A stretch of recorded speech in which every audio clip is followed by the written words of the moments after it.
SEC Now 2025 SEC Kickoff presented by Regions Bank. I like at the end of the Sandstorm retease. Welcome back to Atlanta, Georgia for this 2025 SEC Kickoff Football Media Days, Day 1. I really hope that's on the ground. Now, this is really for real. I was not. That was like 6:50 in the morning, and it was, we need to take this picture. DQ Smith, that's DQ Smith, one of our defensive backs. Yeah.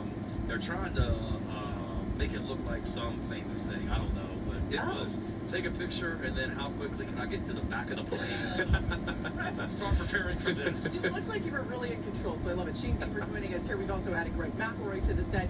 Coach, there's so many things that we want to get to with you, but one thing that was occurring to me as I was getting ready for this is, this time last year, you were kind of telling us your team was really good, and I would fault some of us, maybe I'm included, we may not have realized how good you were going to be. Toward the end of the season, you were a team that might have been worthy of the college football playoff. Nobody wanted to see the Gamecocks.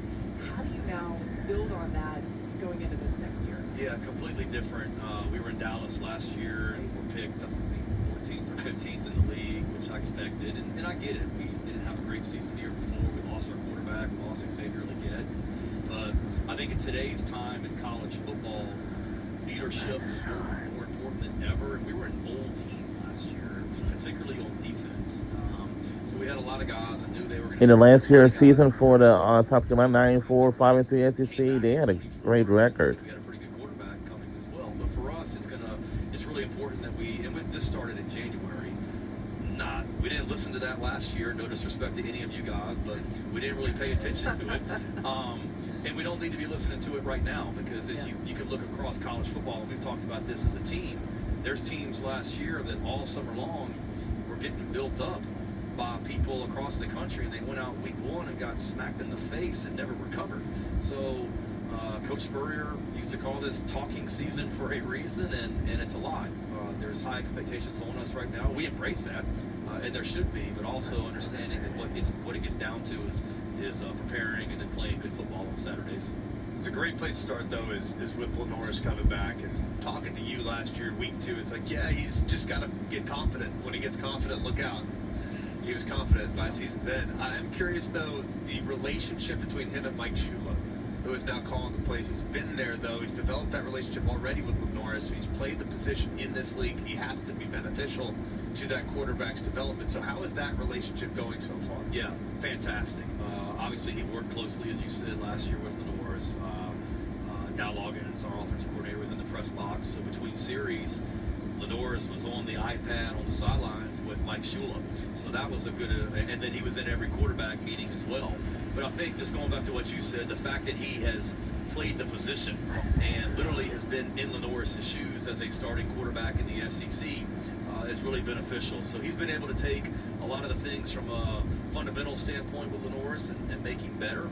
And then overall, from just an offensive standpoint, some of the tweaks we've made schematically, the staff dynamic, it's been really good so far, and it was an easy transition. I was here in Atlanta when the news was announced that we were going to have a coordinator opening. I was here for the SEC Championship, and I was on the phone with Lenoris and his family that night because certainly that's my thought was Mike Shula, but just wanted to make sure, you see things the same way, and he was 100%, adamant that Mike was the right guy, and he's 100% right.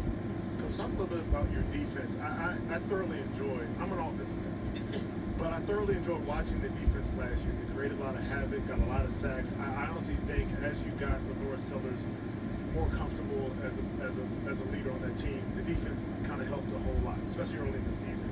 You lose a lot of that production, you lose a Kennard, but you've got a young guy in Stewart. Just talk about defensively. Who are going to be some of the guys outside of Stewart that are going to kind of step into those roles? You had a lot of guys drafted last year. Yeah, we did, and that's going back to what Laura and Greg and I were talking about in regards to knowing that we were going to be good last season. It was because, particularly on defense, the amount of guys returning that had played a ton of football for us in South Carolina. Those guys are gone, but we've recruited well. In the secondary, we're fortunate that we bring back the bulk of the secondary. Deacon Smith is here today. He's about to be a 4-year starter. Jalen Kilgore is going to be a 3-year starter. Judge Collier, a 3-year starter. We brought in some transfers as well. So I like where we are in the secondary. We lose the SEC Defensive Player of the Year, Kyle Kennard, as you said, but we're fortunate that we bring back, in my opinion, the best edge rusher in all the nation in Dylan Stewart. We've got to be good around him, and it's the guys that we've recruited, it's transfers that we've brought in, it's older guys at the defensive tackle position like Nick Barrett, and then the linebacker position. We lost our top 3 linebackers, but overall it's a young defense, but we're athletic, we have size, we have speed, we have the things that you're looking for. And I think those guys probably have a little bit of a chip on their shoulder because they've been listening, although we don't listen. They've been listening a little bit to you lost all this on defense, how are you guys going to be as good? And we've got some talented guys that I think are eager to take the next step. And we're fortunate, too, in that this is year 5 with Clayton White, our defensive coordinator. So the system is not new. We've been able to continue to build on the system each year, and there's stability with the staff as well. Coach, speaking of either listening or not listening, your fans have seen something that we haven't seen since the Spurrier days when you've gone to Clemson 2 straight times and have won epic games. But South Carolina fans still don't know, I think, how great this program is. And I realize you can't coach fans, but how would you describe the culture in your locker room versus outside with fans who used to be happy with 7 or 8 wins? Yeah, I think there's expectations. I know there's high expectations in South Carolina. There's high expectations in our locker room with our players and the people in our building, and there's high expectations with our fan base, as there should be. We have everything that we need in Columbia to compete for championships, on and off the field. When I look around, I've been coached a lot of places. I don't see resources that we're lacking at South Carolina. We have what we need, and it's exciting for me as a coach to do something that hasn't been done before. And we have such a hungry fan base. You guys have all been to Columbia. It may be the most passionate, loyal, loud fan base in all the SEC. And we want nothing more than to bring a championship to Columbia, and that's what we're working towards each and every day. Is that doable? Very doable. Very doable. I mean, we were 2 points away last season from being in the college football playoff and having a chance to compete for a national championship. And we play in the toughest conference in America, and every year is different. And every Saturday, anybody can beat anybody. There's really some conferences you look around and you go through the schedule and you can chalk up a win. You can't do that in this league. I mean, literally every single Saturday is a war. But you come out of this league and you're one of the best teams. And we've shown it in the past too, Paul. You go back, my last year as an assistant coach with Steve Spurrier was 2010, and we beat Georgia, Florida, Tennessee, Clemson, Alabama. I thought you were going to forget that. I was kind of excited for a second. I'm trying to be respectful here. You were terrible that day. All right, as you can look at the South Carolina Gamecocks football schedule, I know August 31st, they'll play in Atlanta, Georgia, I would say, I guess. It's nice that the game, but what will that game I think so, I believe. Yeah, it'll be different. I'll be glad when it's over. It's going to be around 3 p.m. on ESPN, of course, and, you know, Coaching there anymore, but, That'd be interesting. obviously have a lot of relationships I don't know. there. I think A lot so. of people on that staff that either coached me. Brent Pryor, the head coach, was a graduate assistant when I was a player there. And there's coaches on that staff that I was teammates with as well. So it's a special place, but I'm in South Carolina now, and you guys know this from being around sports. Once it kicks off, it'll be about the guys on the field. But this was already on the schedule when I got hired as the head coach. So I was looking at future schedules when I got hired. 2025, I'm like, man, I just hope I can make it to 2025. More than made it. Yeah, but now it seemed like so far away, and now that it's here, it's pretty cool. But it'll be a big challenge for us and a big opportunity. But I know our guys are excited about the opening weekend. Who's Pops rooting for? Absolutely, South Carolina. he's all garnet and black right now as well, and it's been great having him around for so many of our games and all that as well. Looking at the defensive personalities that were lost, I think what's lost outside of just the veteran leadership, you had so many guys that did the dirty work for you on the interior of the defensive line in particular, and it allowed the freedom that you guys had with the defensive ends, how vertical they played. They could because of the monsters inside and the veterans on the second level that can make them right. All right, hey, you want to take a chance? I'll cover you up, no problem. How do you develop that chemistry between the first and second level defensively? Yeah, it's a challenge. You're exactly right. Our top 4 defensive tackles last year are now all on NFL rosters as well. And we're really good players and did the dirty work. And we're great players. Talking Hemingway, Boogie Huntley, TJ Sanders, DeAndre Jules.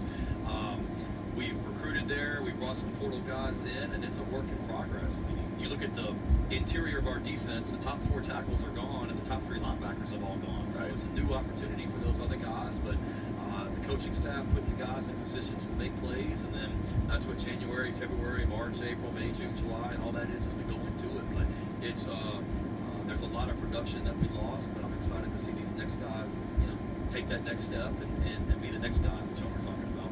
Coach, take us into your mindset, really just behind the curtain when it comes to the young talent. So talk about LaNorris Sellers, obviously. Talk about Dylan Stewart. These are 2 guys who are elite across the nation, not just in the SEC.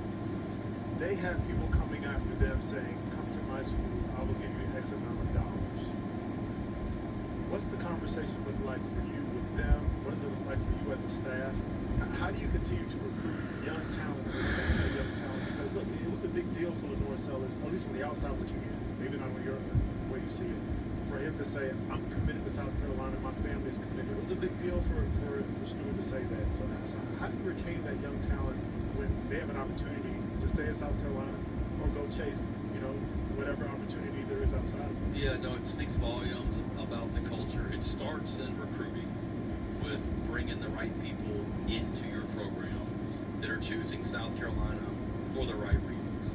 And money is an aspect, don't get me wrong, but if it's the reason you're coming to South Carolina, we're probably going to be having conversations about you in the portal every single year.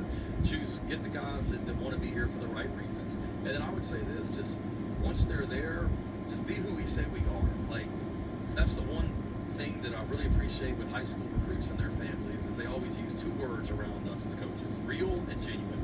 And you guys are real and you guys are genuine. And we don't say one thing in recruiting and then when they get there, treat them differently. We are who we are. We treat them the way that we say that we're going to treat them. And then we just try and be honest and transparent with them throughout the process. And you hear coaches say, well, I got to coach guys differently. We don't. I mean, we're going to coach the guys the way we've always coached them.